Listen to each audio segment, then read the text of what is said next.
welcome back to my channel.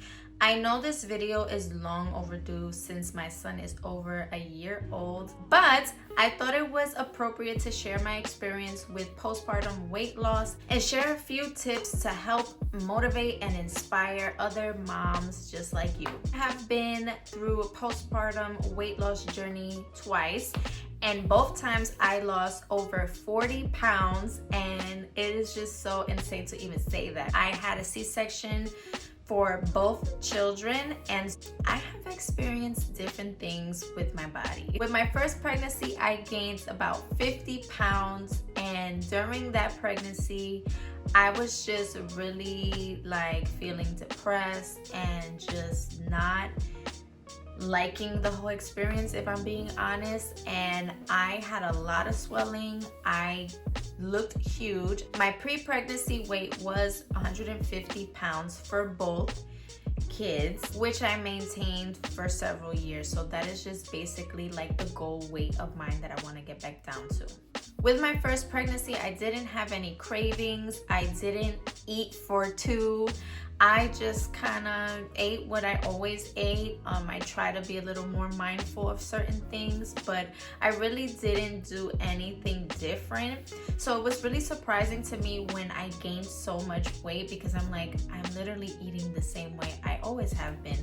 I wasn't into fitness. I wasn't into dieting, eating healthy, none of that stuff until after I had my first child. Now, during my last pregnancy, I was eating healthier. I knew what to do. I wanted to do things differently with the last pregnancy to see if that would help change my outcome. Because I had a traumatic birth the first time around, I just wanted to be healthy all around to avoid any issues. Wasn't sure what contributed to my issues. If you want to see that video of me talking about my traumatic births, it's my very first YouTube video. I'll put it here so you guys can watch it and learn a little bit about that. I really tried my best to work out. I worked out up until I think 7 months pregnant, and I took breaks in between depending on how I was feeling. I was even working out early on in my pregnancy, but I was just taking it easy, listening to my body, and when I needed to stop for a while, I stopped. I think I was maintaining weight pretty well until the last month. I don't know what happened. I just blew up. So even though I was working out throughout my second pregnancy, it was the middle of the pandemic. And so there was still a lot of restrictions. I think I got pregnant June 2020. We were still in the middle of a lot of restrictions. Once summer hit, that's when I was like, I'm gonna get outside, I'm gonna go for walks, I'm gonna go running in the park, which I did until I found out I was pregnant. I was at home all day long with my daughter. I didn't get a lot of movement besides the 20 or 30-minute workouts that I was doing at home. And yet, I still gained 50 pounds. So I think it's safe to say that my genetics played a huge role in my pregnancy weight gain. And I just was so unhappy. I tried everything I could to be healthier. When I had my son, the day that I went to the hospital for my C-section was actually a day before I was supposed to get my C-section. I was 205 pounds, the heaviest I've ever been in my life. Both my pregnancies and both postpartum weight loss journeys look very different. So I decided to come up with 8 tips that really helped me lose weight and just helped me mentally. Let's get into it. Tip number 1. Stop comparing your journey to other moms. Everyone's pregnancy, everyone's postpartum journey is going to look differently, and we have to stop comparing ourselves to someone else. Someone else might lose all their weight in 2-3 months, and someone else, it can take years. Everyone's process is different. Everyone's genetics are different, because you don't know what factors play a role in there, and then you also don't know what that mom is struggling with either. I really got caught up in this in the first year of my son's life. I really struggled with not being able to lose weight fast enough, or even comparing this journey to my last journey. Why was I able to reach my goal within a year. I wanted to do it even quicker this time around because I was prepared. I knew what to do. I knew what I was supposed to be eating, how I should eat, and the things that I need to be doing to be healthier. And I just could not get there. And I'm still not there. I'm still working on it. Tip number 2 is to start slowly. Once you get clearance from your doctor, I highly recommend starting off slowly in exercise. Both times I started off with walking, especially since I had a C-section. I was very mindful of that. I would take my baby and go for a walk. You know, your body just feels so different. Your muscles feel so different. And so getting outside, stretching your legs, going outside for a walk with your baby, it just feels so nice to get your body moving. If you can, go outside for a walk if the weather is nice for you to be outside with the baby, or do walking workouts. My favorite walking workouts are from Grow with Joe. If you've seen my videos before, then you know I'm always doing Grow with Joe walking workouts. That is like my cardio of choice these days.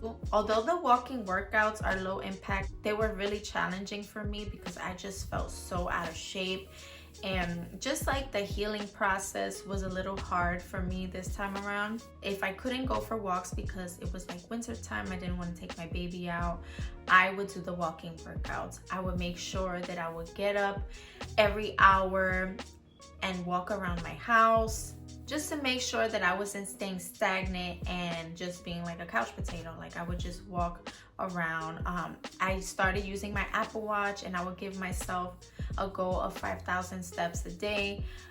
A lot of the times I didn't make it, but it's just me actively trying to do something to move my body, being mindful of that.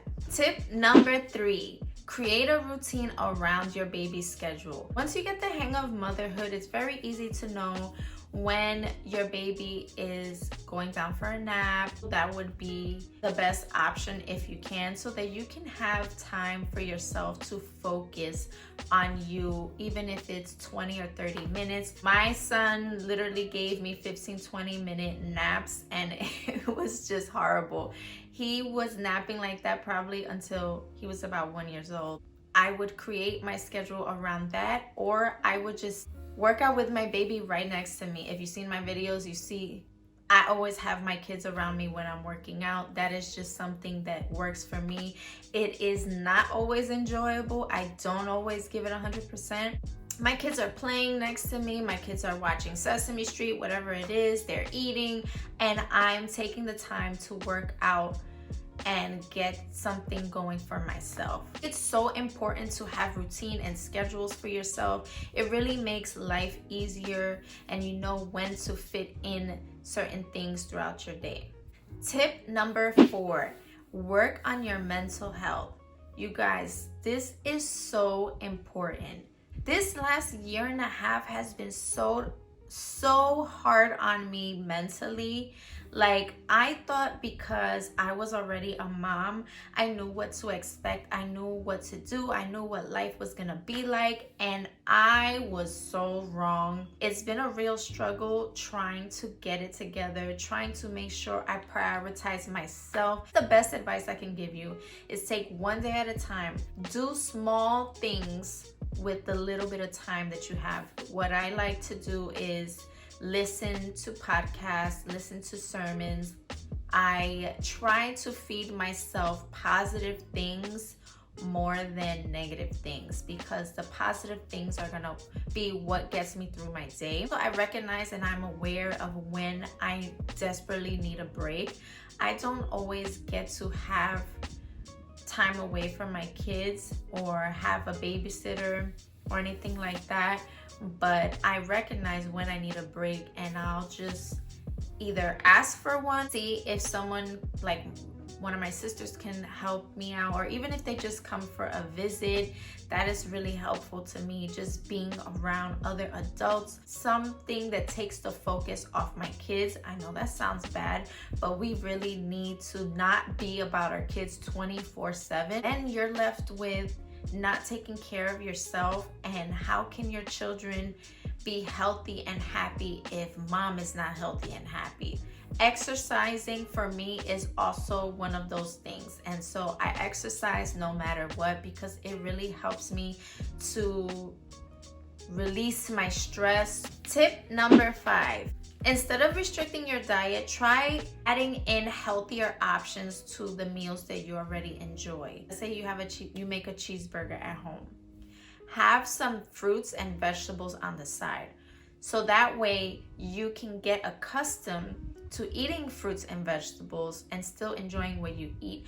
I really feel that you should enjoy your foods, but you should also be healthier. And so focus on those small additions to your meals, and that will really make the process easier. Because let's face it, if you just stop cold turkey and you're eating salads all day long, it's not going to be fulfilling. It's not going to be sustainable. You're not going to enjoy it at all. And it's just not enjoyable that way. I don't believe in eating that way. Tip number 6, set small goals for yourself. This is something I actually learned from Grow with Joe during the time that I was healing and just taking care of my baby. In the first 8 weeks, I was just making sure I was looking into fitness, motivation, nutrition, and I came across her content, and she said to set small goals for yourself, slowly ease into living a healthier lifestyle. 1 week, start off with drinking more water. I'm pretty good at getting my water intake in, so that's not really a big deal.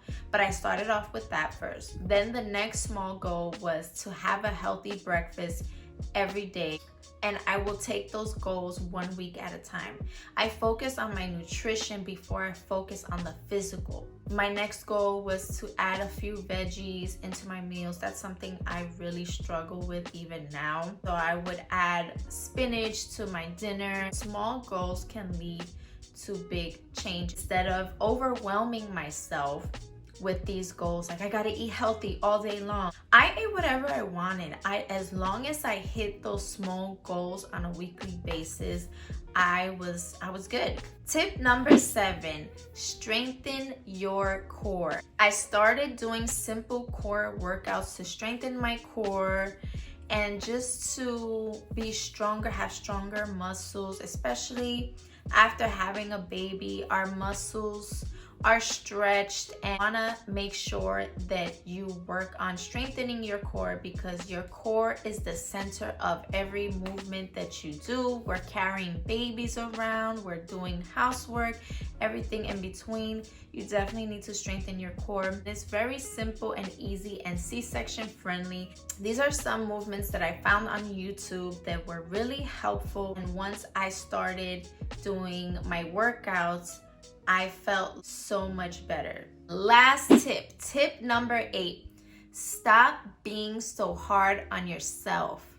You have to remember that you grew a human life in your body for 9 months. You grew life in your body. Your body went through changes. Your body stretched. Your body had to make room for this baby. Your body had to feed this baby. Recognize what your body has allowed you to do, what your body has done and continues to do for you. I know this is a hard pill to swallow because I have struggled with this so much, but you have to love your body. You have to look at it and like, I know I look different, but I love myself. I love my body. This body carried life. This body continues to care for other lives. So we have to be mindful of that, because it's so hard adjusting to what you look like now. Trust me, I know. You want to look the way that you used to look, but the reality is you are not the same person. You have changed. You have gone through changes. You cannot go back to what you used to be. And so we have to embrace the journey, embrace the woman that you are becoming, and embrace the body that you have. Does that mean you can't work on your body, that you can't work on certain goals? Absolutely not. I'm just saying enjoy the journey. Enjoy every step of the journey. Look at your growth. Look at what you have accomplished. Look at how your body is changing every day, how your body's getting stronger every day. It's all a mental thing, and it goes back to your mental health. It's about feeding yourself positive thoughts, and positive thoughts will help frame your mindset. And it's really helpful to do those things on a weight loss journey. If you've been on a weight loss journey before, or you're currently on a weight loss journey, then you know how hard it is mentally to get up and do the work, to eat healthier, to not binge eat the things that we really desire, to change our habits. It's really hard. This time around, I learned I'm not the same person. I have changed so much in the last year and a half, and I'm grateful for it. I'm grateful for the journey. I'm grateful for what my children have taught me. I am here to inspire and motivate you all, whether you're just on a fitness journey or you're on a fitness journey after having children. If you found this video helpful, please give it a like, and don't forget to subscribe to my channel. I have so much more content that I want to bring to you guys. I have so much more that I want to bring to you guys, so stick around. Thank you so much for watching, and I'll see you in the next video.